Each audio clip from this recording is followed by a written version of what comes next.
Hey everybody, Bones here, Bones Garage, bringing you update what's going on at the garage. So, 1971 Olds 442. We now have the motor in the engine compartment. That big empty hole that was here is now filled with that 455 cubic inches of just brute power, torque, everything. I'm so looking forward to starting this thing up. I love these big block motors.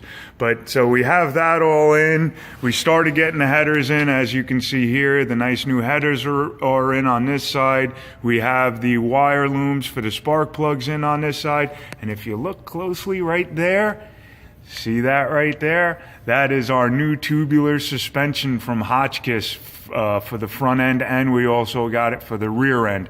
Plus, it's a 2-inch drop on it, so the car is going to sit 2 inches closer to the ground, which is going to be really cool.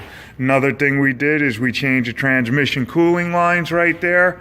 So those were all brand new, and then we also put a new master cylinder in, new proportioning valve, and all new lines front to back. We're just waiting on the brake booster. We're getting a dual diaphragm, smaller brake booster, because if you look right there, there is almost no room between the booster and the high top valve covers. So we're going to change that booster out, make it a little bit smaller. But I'll bring you underneath the car and show you the rest. Be right back. So I got the car about halfway up, figured I'd show you the front suspension, and there is that brand new Hotchkiss tubular control arm up on the upper control arm. You could see the new brake line right over there, and then you can see the lower brand new Hotchkiss tubular control arm. We're also putting in a set of 2-inch lowering springs, and they are progressive spring, so it'll give you a really nice ride and handle absolutely phenomenal. Here you can see where we welded in that new bracket, and that lower control arm slipped right into the bracket. It was absolutely perfect. The positioning of everything, the angles, the positioning, the whole 9 yards went beautiful. It slipped right in there, no problems whatsoever. Here you can also see the new front sway bar, and you can see how thick that sway bar is. This car is going to stay so flat when it goes around a turn.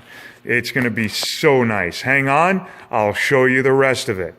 Be right back.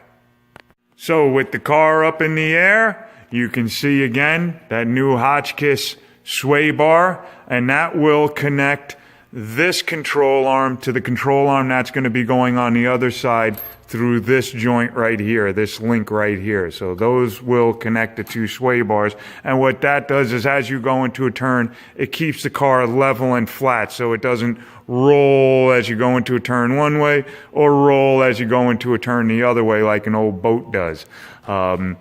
You can also see the new headers right here coming down, nice coated, heat-coated header. And then if we go to the back, I can also show you all of the brake lines. See? So we got the new brake line running across, underneath, over there, and out to the other side. And then from the top, it comes straight down, goes all the way to the back over here. And then we had to make a little bit of a bend in it to fit this bracket here that stiffens up the upper cross member, and put it right through the hole. And then we have the new brake hose. Up here you can see the new upper control arm. It's fully adjustable, so we can change our pinion angle. So we can go a 3-degree pinion angle up or down, or we can go center on a 0 angle on the pinion. We have the new boxed lower control arms, which are super strong, and they also have the links for the rear sway bar. And again, you can see how thick that sway bar is. Look at it next to my finger. That thing is huge. This car is going to handle like a dream. Here you can see the new rear progressive spring. And again, if you look at them and you see that some of the coils are far apart and the other coils are closer together, These are far apart. These are closer together. That's a progressive coil. These are a very soft coil, and these are a very hard or tight coil. So this will be what you are riding down the highway, nice and smooth. Everything is really good. And then when that compresses fully, then you get into the harder side of it. So like if you hit a big bump, this rear end won't come up and hit the bump stops. Then we'll go to this side. You can see all the new stuff on that side. And then we have the new Hotchkiss monotube shocks. We also have all of the new brake lines going up and over the rear end. And there is that nice new sway bar. And we did put an aluminum cover on it with some cooling fins. Help keep that big old 12-bolt posi nice and cool and make it work a little bit better. So there you go, guys. That's what's going on at the garage for today. I will talk to you soon. Have a good one. Okay, bye.